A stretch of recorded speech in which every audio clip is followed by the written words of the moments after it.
Teman-teman sekalian yang dirahmati Allah Subhanahu wa taala, yang semoga selalu dijaga hatinya oleh Allah Subhanahu wa taala agar selalu thiqah billah, agar selalu percaya dan yakin kepada Allah Subhanahu wa taala. Karena kelemahan kita itu berawal saat kita mulai meragukan Allah. Dalam segala dinamika hidup, kita selalu butuh Allah. Kita butuh Allah ketika Allah kasih kita ujian, bahkan tetap kita butuh Allah ketika Allah kasih kita nikmat.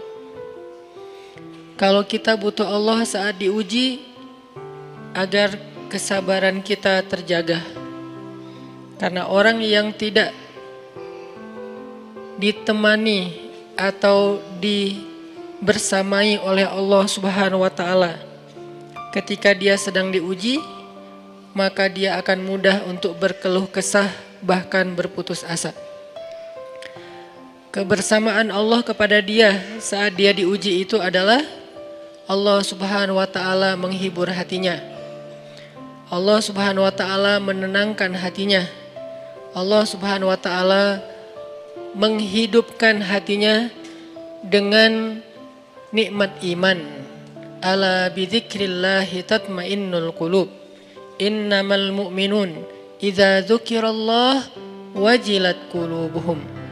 Bukankah dengan mengingat Allah hati menjadi tenang?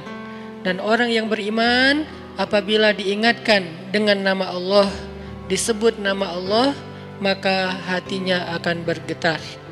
Ini bentuk Allah membersamai hambanya ketika dia dalam keadaan diuji. Allah menghiburnya dengan kalimat alam yajidka yatiman fa'awa wa wajadaka dhallan fahada wa wajadaka ailan fa'aghna. Allah menghiburnya dengan kalimat inna a'tainakal kautsar. Allah menghiburnya dengan kalimat kalla saya'lamun summa kalla saya'lamun. Allah menghiburnya dengan kalimat la tahzan innallaha ma'ana.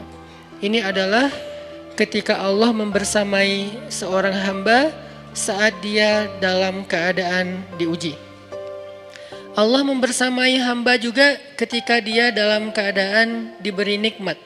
Karena tanpa itu, maka seseorang akan jatuh justru kepada dosa-dosa karena dia mendapatkan banyak kenikmatan hidup. Kalau Allah Subhanahu wa taala tidak menjaga dia saat dia diberi nikmat, maka nikmat itu justru menjadi jalan bagi dia untuk terjerumus kepada banyak dosa.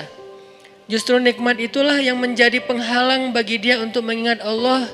Karena dia sibuk menikmati hidupnya, akhirnya dia terhalang dari mengingat Allah tepat waktu. Sibuk menikmati hidupnya, terhalang dari Allah untuk bangun tengah malam. Karena dia tidurnya larut. Kenapa tidur larut? Karena terlalu banyak yang harus dia nikmati sebelum tidur. Dia bisa makan-makan, dia bisa jalan-jalan, dia bisa ngopi, dia bisa ketemu teman, dia bisa belanja. Bahkan dia nunggu midnight sale untuk bisa menghabiskan nikmat yang Allah kasih kepada dia. Sehingga akhirnya tidurnya terlalu larut, lalu dia tidak bisa bangun untuk menghadap Allah, curhat kepada Allah. Hal yang selama ini dia lakukan justru ketika dia diuji oleh Allah. Ketika diuji oleh Allah, mudah bagi dia bangkit tengah malam, curhat, sujud panjang, menangis dalam doa. Ketika Allah kasih nikmat, curhatnya hilang, malamnya lelap, sampai bahkan subuhnya juga kelewat. Ini kalau Allah gak membersamai seorang hamba ketika dia diberi nikmat. Sehingga orang yang seperti ini, kalau dalam keadaan seperti ini terus menerus dalam jangka waktu yang lama, nanti dia akan terjebak di dalam istidraj.